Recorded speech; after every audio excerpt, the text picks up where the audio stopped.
Welcome to the Ages of Rock podcast with your hosts Bill Algie, Dennis Talbot, and Alan Tate. We are three guys who have one thing in common, a love of rock and roll. Our goal is to talk about all things rock.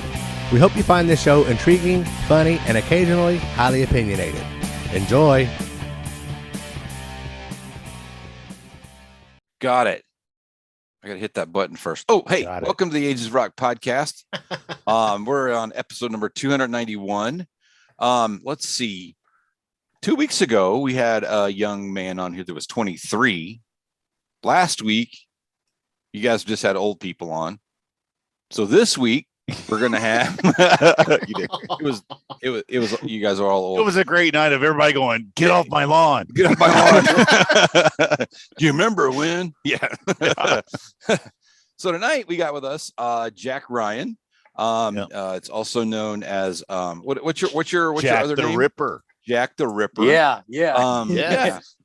Awesome bass player for the that Arena Rock show. So and he's got a couple other things going on. He just disappeared. So now he's back. Oh, look at that. It's magic. I didn't want to be called that. I'm out of here. I guess he's like, I'm out. Done. See ya. I'm Jack disappearing. That's my name. Yeah. Anyway, so welcome, Jack. Tell us a little bit about you, man. Hey, I'm a bass player. I currently play for That Arena Rock Show, a hair metal tribute band.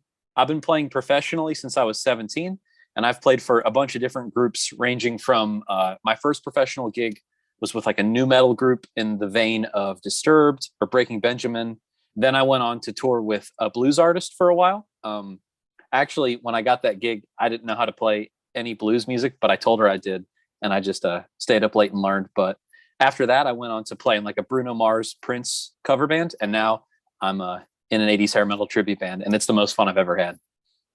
Of course, and that's a product of good parenting. Oh yeah. So talk us about your influences. How did you end up in the Arena Rock Show? What happened? How did that happen? So what actually got me started playing bass was I played Guitar Hero Van Halen with my friend. We'd treat it like a job. We'd play 7 or 8 hours every day in the summer, to the point where we could hold eye contact when we were playing and not look at the screen. So eventually my friend's dad comes downstairs and says, "Hey, why don't you try it on real instruments?" And it was a lot harder, but Guitar Hero had fostered a love for like a lot of 80s music and a lot of like maybe deeper Van Halen stuff, stuff from Diver Down, stuff from 1984, like Girl Gone Bad, that lines like that, like Sinner Swing. So all these like Van Halen songs were just kind of swirling around up here. So my love for 80s music has been there for a while, but above all, it created a love for music. I was in a lot of college prep courses. I was actually on track to play like upright bass in the symphony, and I was actually studying under the like second chair bass player for the symphony. And then I got a call to play metal music, and I left and I did that. Yeah. There's nothing wrong with that, Jack. Like I said, as much as I love rock music, I also have season tickets to the Philharmonic in Evansville. So I love all kinds of, like I said, music is music. Yeah. When you're a musician, you play, and that's what you do. That's awesome. So Dennis, when are you going to join my country band? I don't do country or rap. Sorry. Well, I had a rap thing going like 4 guys. Guess what? I guess we're not doing that. You're both screwed. But we were the 40. We were the 40G, and I guess you're not going to be in that either. So no, I'll be the no G. But anyway, no, I agree. Like I said, that sounds cool, though, Jack. That's awesome. Mm-hmm. So go ahead. Yeah, go ahead. Nope, go ahead. I was muted. Go ahead. Oh, sorry. So what got you? So is that what made you decide to play? Have you always played bass, even bass guitar, or had you played before you did the Van Halen thing, or was that the transition point?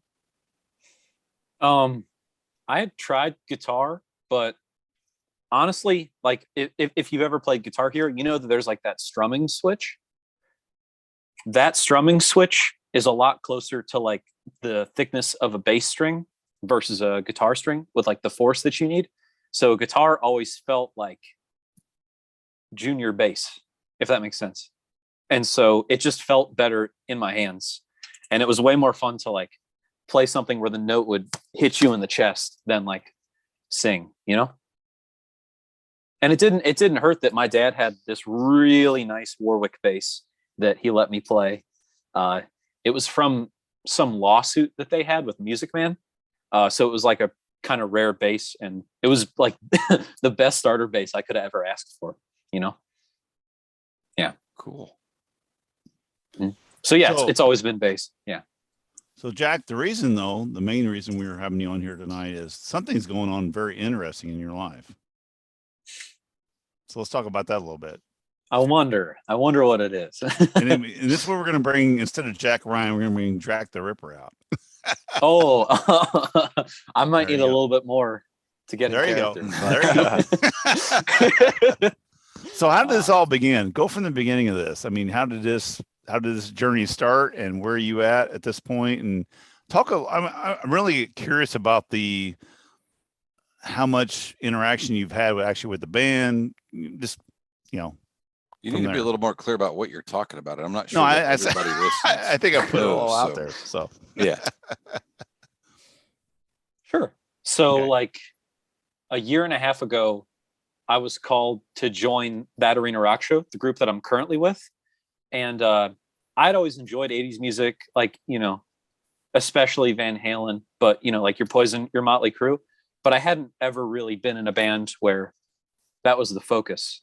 So that occurring before, you know, this audition process was like a really good training ground, because I got used to, you know, doing high kicks and spandex and making sure there's glitter on everything. So that was like sort of my start. And I'd been in the band for about a year. And then, you know, over the summer, we heard the news that Lexi had parted ways. And I kind of just figured that they would get Jason Newsted out of retirement, or like some, you know, crazy, like awesome player. I'm like, they're Steel Panther, you know, they play arenas, like in, you know, they sold out Wembley. Like, it's not, you know what I mean? They have their guy.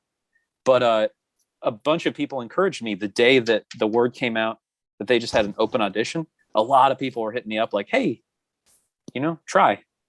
And so like during the audition process, they just had a Dropbox link. Like I could have uploaded anything. I could have uploaded like the menu from Arby's if I wanted, you know, I mean, that'd have probably got you picked right there. Knowing those guys. Yeah. I sent them my writer. But anyway, so they had several rounds of eliminations, and I'm pretty detail oriented, and I'd rather like do too much work. So over the whole process, they only required us to send in 2 videos, but I actually sent in 15 different videos, like that were all audition videos. And so they just had eliminations, you know, that were private through email saying like, hey, you made it to the next round, keep your head up, and like keep checking your email.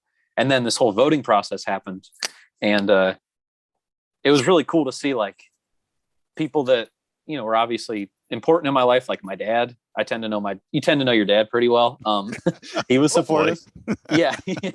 Yeah. And then also people that I'd known a bit more like peripherally, that maybe I'd shared a bill with, or maybe I loaned my amp to. It was really cool to see like people voting, you know, and you know, that process lasted from December 1st to the 24th, and it brought 8 candidates. So now there's a final 10. And I wish I could tell you more, but I know that I'm in the top 10, and that's it. And I'm really happy. I have the bracket framed in my room, so I'm feeling pretty good. That's awesome. Yeah. Cool. So did you get to meet the guys at all, period, or has it all been over the internet? And as far as let me interrupt here for a minute. For those who didn't catch it, he said he was that Lexi left the band. For those who have been living under the rock for the past however many years, he's talking about auditioning for Steel Panther. Mm-hmm. Oh, nobody actually said the phrase Steel Panther. That's why I was like, I figured I better throw it out there. Yeah. no, Yeah. we know. Well, there's some more bass players watching, so you got to help us out, you know? Yeah. That's true. Yeah. Anyway. So you're speaking to communication. Yeah. As far as that's gone, we've mostly been contacting through their like manager and their like associates. Okay.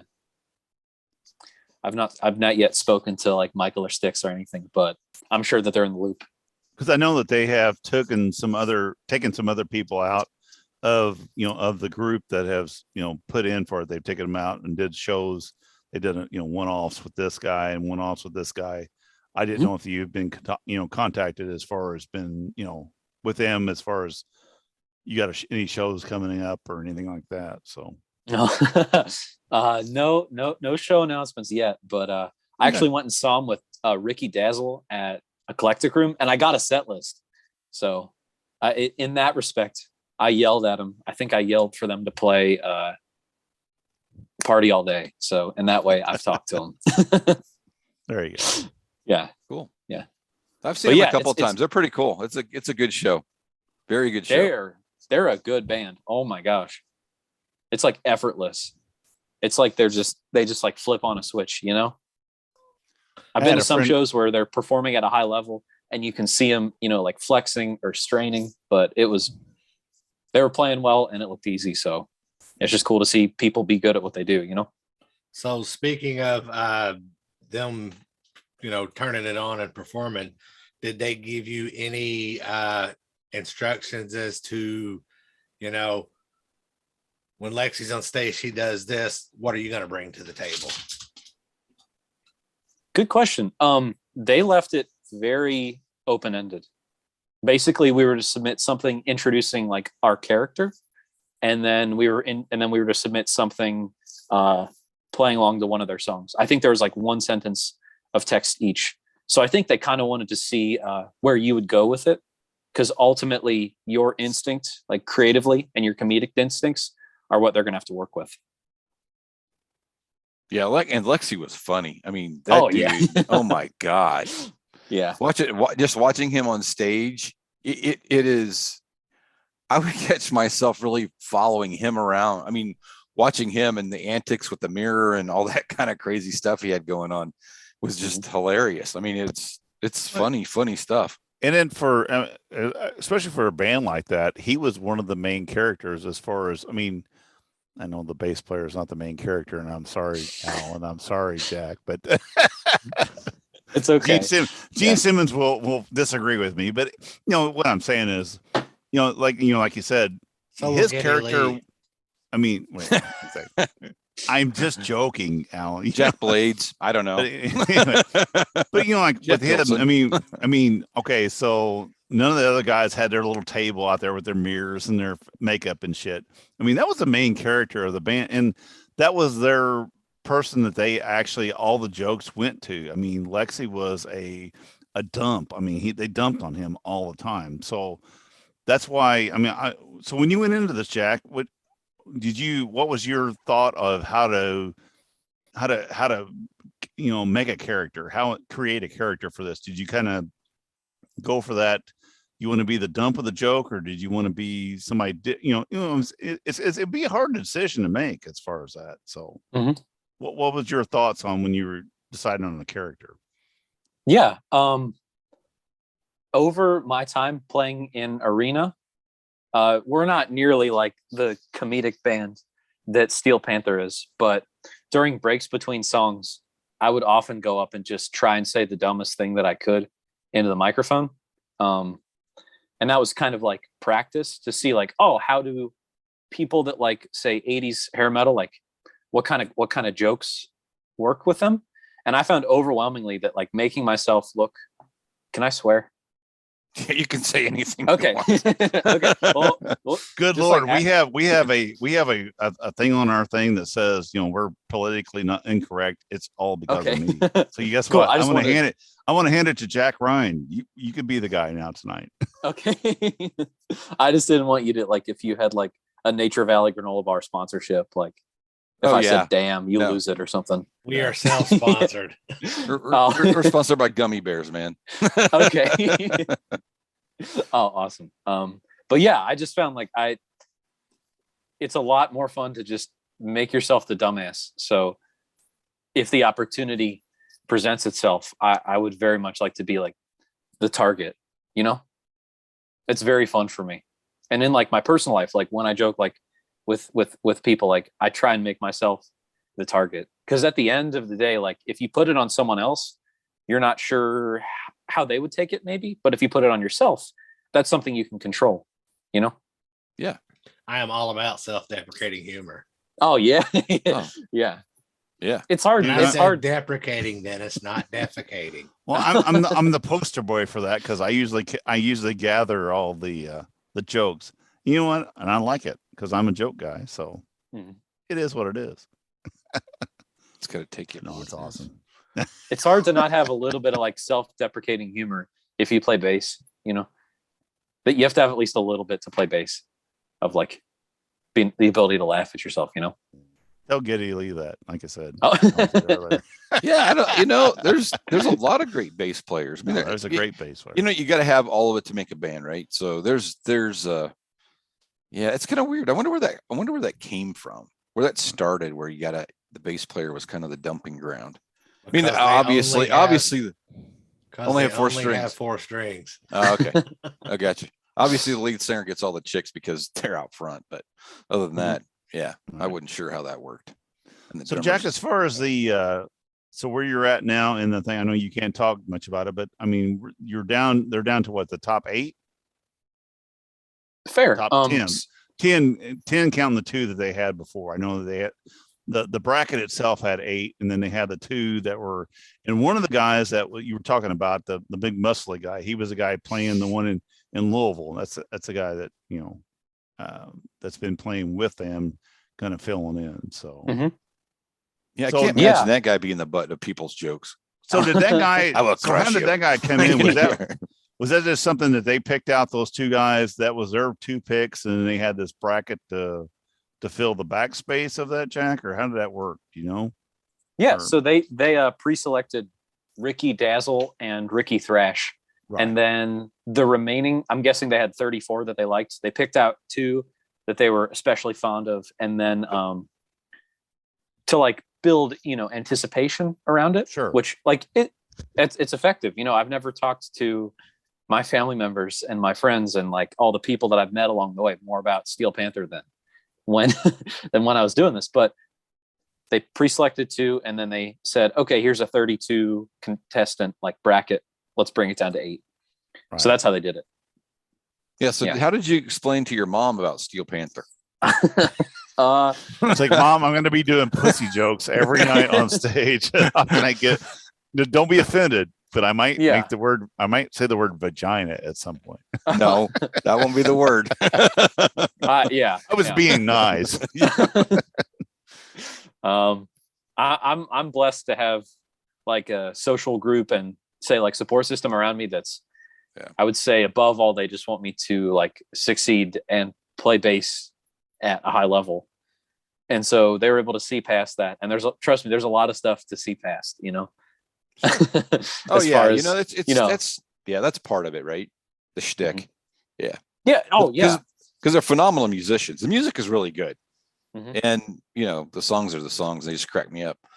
But yeah, it's great. Well, congratulations, man. That's really cool.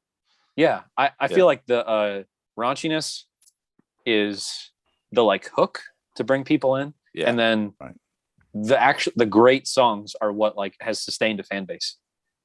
Like if their songs sucked, they would be out for 3 years, and then they would, you know, they wouldn't be anywhere. But because their songs are so good, like they've been around 20 years. I mean, they released Feel the Steel in the like late 2000s, but as a band, they've been around for like 20 years.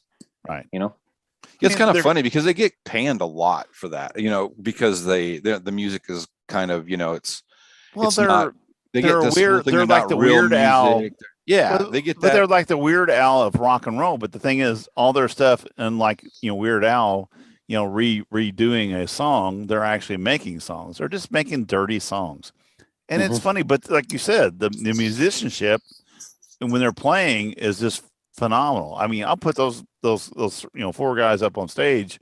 They sound as good as anybody out there. And then you watch a lot of their cover stuff. And I was actually watching. I was showing a video to my buddy Rod tonight, where they were doing Crazy Train, and it was all about, you know, Satchel talking about how he can just mimic Randy Rhoads, and of course Michael Starr comes out. He does a absolute dead on Ozzy, and makes him look stupid, you know, because he's like everybody's watching, you know, Michael Starr because I mean, he's just doing this impersonation that's just perfect. I mean, and that's the thing about it. They can do a really good job impersonating all other kind of bands, but then their own music themselves, they do a great job. It's fantastic. Like I said, Bill and I have seen him in concert. Alan, you've seen him. We all was there that twice. Night. Well, we all saw him at the pre-show. Right. And I haven't seen him. Saw them 1 year at Rocklahoma. Right. And I've seen him, like I said. The best part about that whole thing was it didn't, I think it was Satchel, almost like in the second song, who the fuck brings a 6-year-old to a fucking Steel Panther concert? You're the greatest parent ever. But I mean, it's not only the music, it's just the banter and the comedy. I mean, I wish I would have thought about this shit. They are very when I was entertaining. If I was 20 years, like I said, Jack, if I was your age and Steel Panther never happened. No, I know that, but I'm saying it'd be 30 years. But if I was his age and Steel Panther never existed, I'd be like, you know what? If I could think of that deal, it would be the almost awesome deal. And let's just do some dirty songs and just try to be a serious rock band. I wish I could have thought of that 30 years ago, but I didn't. Anyway. But that's all. So Jack, what's going on with that Arena Rock show? I mean, I'm over here in Columbus, Indiana, so I'm not far from Cincinnati. So I make it over there every now and then. I got to run over by Jungle Gyms periodically and cruise the liquor aisle. But it's been a while since I've been over there. But and I know Alan went to a show over there just a couple of weeks ago, right? You went over to see Lita. No. I'm stopping that. I didn't mean that. As soon as I said it was wrong. Yeah. I went to Harrison, Ohio, and saw Nita Strauss at the Blue Note. Yeah. Nita's amazing. Oh my gosh. She's extremely nice too. Yeah. I did the pre-show VIP meet and greet thing, courtesy of my friend Brian. Yeah, there you go. Yeah. So does the Arena Rock show only in the Ohio area, or do they venture over here to Indiana much? Yeah, we about 6-7 months ago, we actually got like a proper 12 bunk tour bus, and then we have our own driver. Cool. Luckily, like we know a CDL certified driver who works with our drummer, and he also loves like the whole process of going to a venue and all like the behind the scenes stuff, which is great. I was worried that maybe he'd be like, he can drive, but we have to give him, 2 guitar solos a night. But he's just like super content to just help carry stuff, or he's a drummer and a roadie. Yeah. But yeah, our driver is amazing. And we're lucky to have like this great team that sort of formed around us that allows us to venture out. Like we just played Key West, Florida a couple months ago. Wow. We're going out to, I was joking the other day. They said, like you've reached like a certain level when you're not exactly sure where you're going, when you're going. And I'm starting to get there where it's kind of like, I just show up and then the driver, you know what I mean? It's like, okay, we're going somewhere. Nice. When's it get, okay. I just call need to know, the like audience Toledo and you're in Kansas City. Luckily, that's not my job.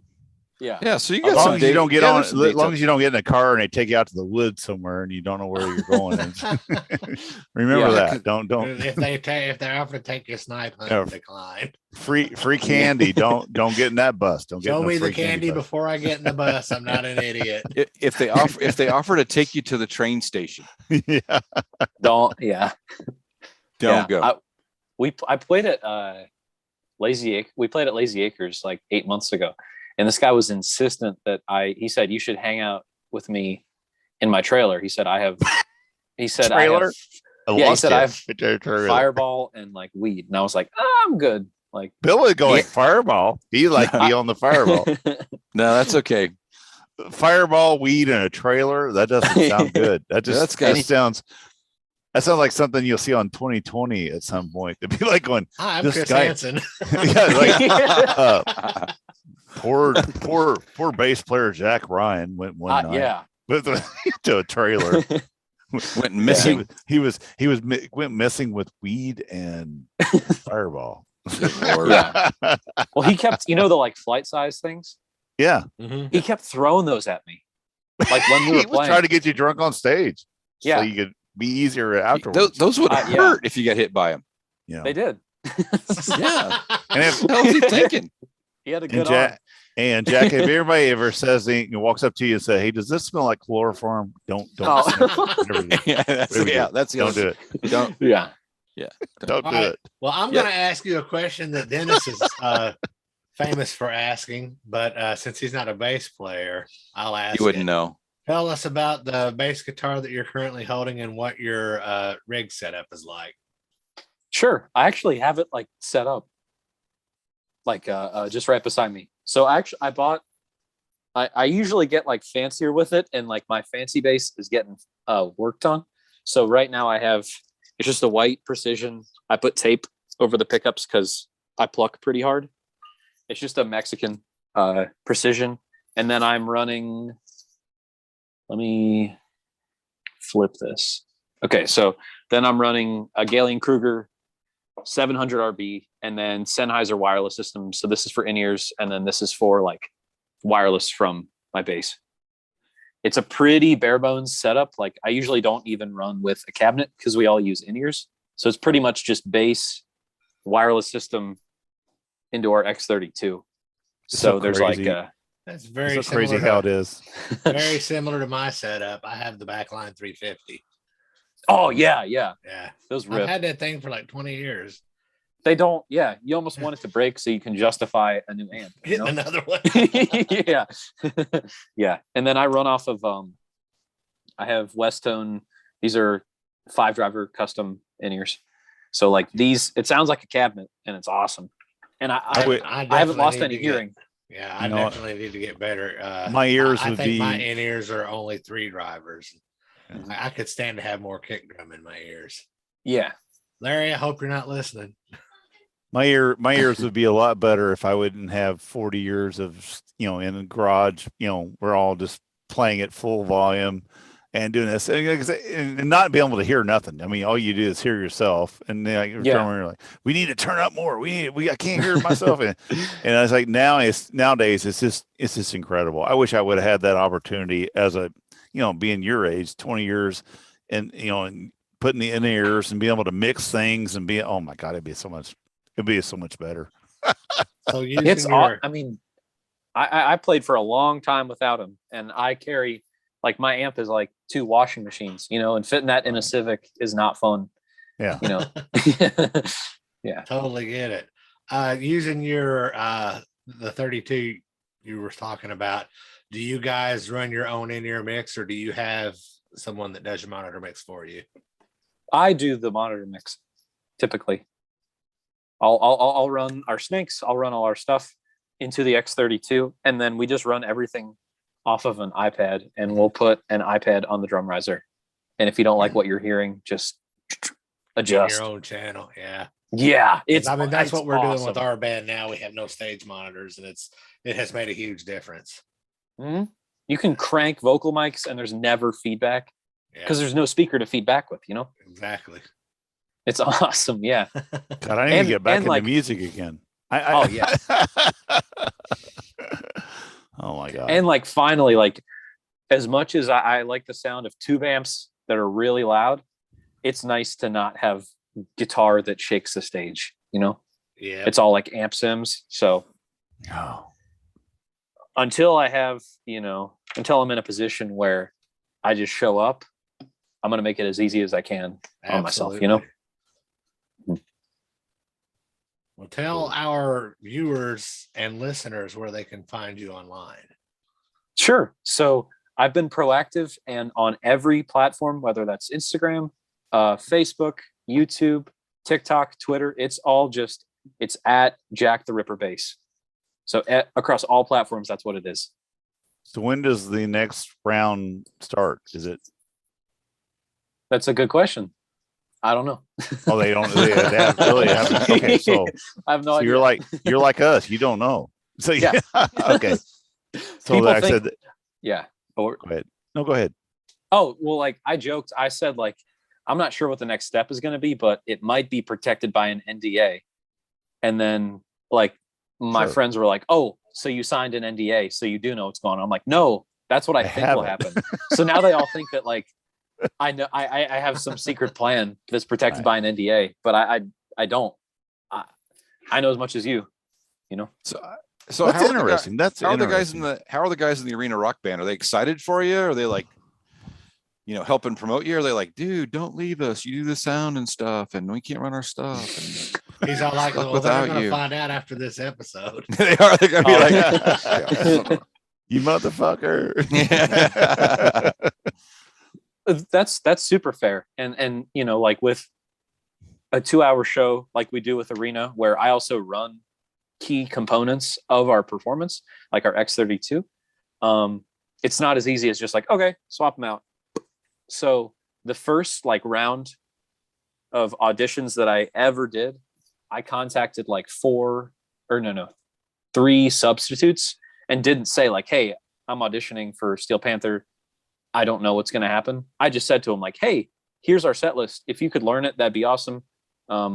Just trying to get some subs in order, because at the end of the day, I didn't know what was going to happen, and I didn't want like my friends because they're all my friends. I didn't want my friends in that Arena Rock show to be left hanging if anything happened, So I've had subs arranged since October, that I can rely on and that are trustworthy. And we've also gone through and made sure everybody knows how to do everything now, as far as our production in Arena goes. But as far as them taking it personally, they've all been supportive, and they've all been like sharing and voting, which is really cool. Because I just at rehearsal, I didn't want them to find out from Steel Panther posting something raunchy, and then they'd be like, "What the fuck? He should have talked to us." So we just talked after rehearsal, and above all, like I think we all just want to see everybody in the band succeed, and this is obviously like a really big potential opportunity. So they were all really cool with it, which is something I'm grateful for, That just goes to show no one was possessive or anything. That goes to show that 1, they are good friends, and 2, they are professional. Yeah. Because this is the music business, not the music friendship. Yeah.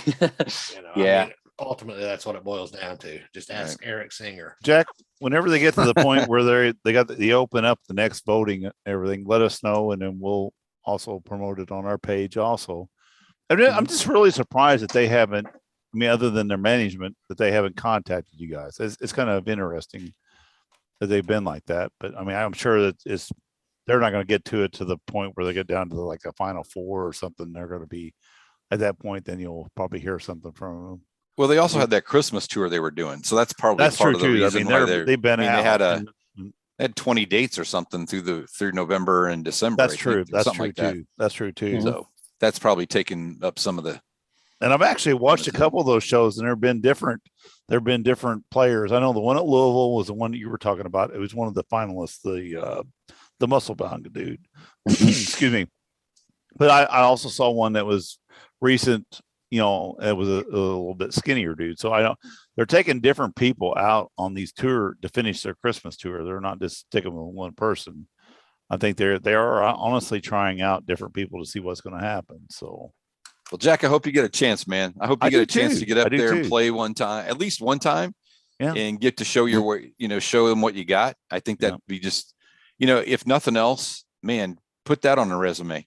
Yeah. Oh yeah. Yeah. I mean, that's just freaking awesome. Because there's a lot of bands out there that need bass players and stuff like that, and the Arena Rock Band's going to be they'll be around for a while. I mean, I go to see Hairbangers Ball. That's a group out of Chicago area that comes and tours the Indiana indie market, Bloomington market, right? A lot. So I see them quite a bit, a few times a year. So now I have to make a trip to Cincinnati, I guess, and see the Arena Rock show. So take me with you. I'll go. All right, we'll come see you sometime. When you see 2 old dudes out there, you'll know who it is. Stay off my lawn, damn it! Get off my lawn. That's what we'll do when we're out there and you're up there. We're going to start screaming, "Get off my lawn!" You'll know exactly who it is. You're going to be holy shit. Oh, that's yeah. Just going back to like as far as the timeline of everything, they had voting up until the 24th of December. Right. So I mean, I doubt they were going to send anything out Christmas Day. They probably wanted an off day too. So I would anticipate in the next 1 to 2 weeks, they'll be reaching out. To be honest, this is speculation. I don't think there's going to be more voting. I think from here, it's going to be like the band choosing or, taking this person out on 3 or 4 dates. Cause it looks like that's been their like formula. If you look at like Ricky Dazzle, he's been with them for a while, but Ricky Thrash went out, was it the 8th, 9th, 10th, and 11th of December? Now he was the one that's kind of muscle bound. He's Thrash. Yeah. Okay. Yeah. And he worked really good. I noticed he did a really good job with because he has that kind of he's got the buff kind of I mean on steroids, but I'm stupid kind of thing. That's kind of his shtick. Everybody has their shtick. So he does real well at that. So I hope you get your chance to go out and do that though. I mean, and whatever you've planned for your shtick, and I've seen your video. I mean, just go with it. I mean, do the best you can. That's all you can do. But you'll do good. Thank you. Yeah, I've been journaling like any because I mean half of their shows is a comedy show. So like more than half. Yeah. Yeah. Which wouldn't be the worst. I mean, I'm used to like 2 hours of just going through. How many songs are usually in a set for Arena Rock show? In the 20s somewhere? Yeah. Oh God. Yeah, they're stacked. And there's like 13 or 14 outfit changes that our singer has to do. I do not envy that. Because he'll dress up like Ozzy, or he'll dress up like David Coverdale, or do like the two different looks for Vince Neil, whether that's like the leather look or his like Home Sweet Home look. Like I thought you were going to say the buffet look. I thought he was going to do the buffet look, and then you could do Nelson and then like do like both Nelsons, but you don't have to change. You just like you just switch sides of the mic. Yeah. That's funny. So yeah. You should tell him to do the buffet, and so we'll make it a lot easier on him. I'm the big Vince. Oh, that'd be poor good. Vince. Some people, I think you probably have some people that are really pissed off and offended by that, and you have some other people that think it's hilarious. Oh, dude, I would love to see the big Vince that could actually sing, but be the big Vince. I would laugh my ass off. So we only got to know like every other word anyway, so it's good. Put the mic out like this, going, "Hello." Yeah. Oh man. Yeah. All right. Well, Jack, like I said, I hope the best for you, dude. I hope that you things work out on that. I hope, and like I said, I'm going to keep watching. I don't know how I'm like you. I don't know how they're going to finish this out. I mean, they got you down to what, top 8? So it'd be interesting to see how I hope they keep. I don't know, like you said, the voting. I don't know how they're going to do that, but let's hope that it keeps going. Oh yeah. Believe me, I have a good wardrobe. Lots of tiger print, lots of zebra print. There you go. That's awesome. Yeah. I actually found, the Nikki Sixx like black and white striped outfit that he had. Oh yeah. I actually found that trench coat, and I have that trench coat. Oh my God, wear it next time. You have to do another video. Put that on there. And go, I don't know where I got this. Oh, some dude was like laying in a gutter, and I scrapped this off. A heroin needle in his arm. Yeah, he had a needle. It's got a needle mark in its arm, but we're good. Well, on that note, we probably should cut this off. Thanks for coming on the show. Hang tight while I take us out of here. Folks, go to agesofrock.com, check out our social media links and our past episodes. And until next time, peace out.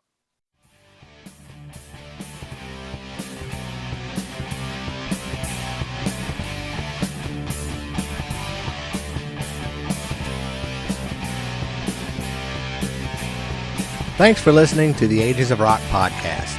If you haven't done so already, be sure to subscribe to our YouTube channel, like us on Facebook, and most importantly, tell all your friends. Remember, you're never too old to rock. Until the next episode, peace out, folks.